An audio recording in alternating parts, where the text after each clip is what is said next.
নমস্কার বন্ধুরা, আজ আমি নিরামিষ পেঁপে দিয়ে মুগের ডাল রান্না করে দেখাবো। এটি নিরামিষ দিনে খুবই ভালো একটা রেসিপি।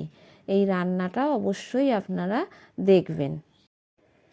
পেঁপে দিয়ে মুগ ডাল করার জন্য আমি 100 গ্রাম মুগের ডাল নিয়ে কড়াইয়ে দিয়ে আমি হালকা করে ভেজে নেব। মুগের ডাল খুব বেশি লাল লাল করে ভাজলে সেদ্ধ হতে চায় না, গোটা গোটা হয়ে থাকে, তাই অল্প ভেজে নিয়ে কড়াইয়ে জল গরম করতে বসিয়ে দিয়েছি।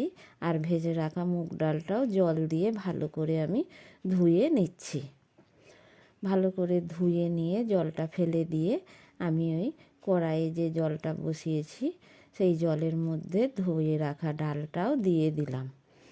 দিয়ে কেটে রাখা পেঁপেটা দিয়ে দিয়েছি। পেঁপেগুলো আমি ডুমো ডুমো করে কেটে নিয়েছিলাম আগেই।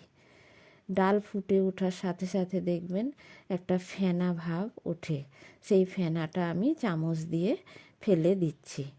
চামচ দিয়ে ফেলে দেওয়ার পরে দিয়ে দিলাম এতে লবণ, দিয়ে খুন্তি দিয়ে ভালো করে নেড়ে চেড়ে নিয়ে ডালটা খুব ভালো করে সেদ্ধ করে নিতে হবে। তাতে দিয়ে দিলাম একটা চেরা কাঁচা লঙ্কা আর 1 চামচ আদা বাটা, দিয়ে খুন্তি দিয়ে খুব ভালো করে নেড়ে চেড়ে নিলাম।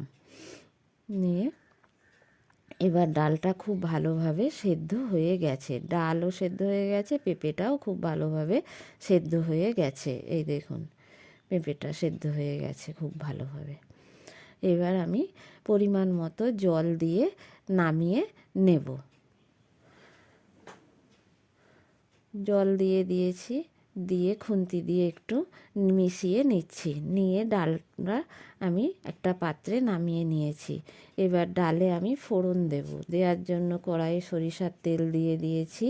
আর দিয়ে দিলাম শুকনো লঙ্কা, তেজপাতা আর গোটা জিরে, দিয়ে দিয়েছি আদা বাটা, আর দিয়ে দিচ্ছি জিরের গুঁড়ো, ধনের গুঁড়ো আর একটু লঙ্কার গুঁড়ো, দিয়ে ভালো করে কষিয়ে নেব। দিয়ে দিলাম একটু হলুদের গুঁড়ো, দিয়ে সামান্য একটু জল দিয়েছি, দিয়ে মশলাটা ভালো করে কষিয়ে নিচ্ছি।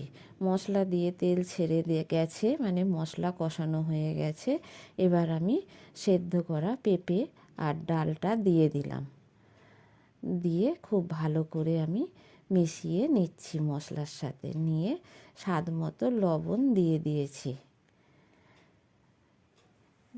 দিয়ে এবার আমি খুব ভালো করে খুন্তি দিয়ে নেড়ে চেড়ে নিলাম। নিয়ে বেশ কিছুক্ষণ ধরে আমি ডালটা ফুটতে দিয়েছি। ডাল ভালোভাবে না ফুটলে মশলার সাথে মশলার একটা গন্ধ বেরোবে, ডালের স্বাদও হবে না, তাই বেশ কিছুক্ষণ আমি ফুটিয়ে নিয়েছি। এবার নামানোর আগে একটু দিয়েছি, দিয়ে আমি পেঁপে দিয়ে মুগের ডাল নামিয়ে নিয়েছি।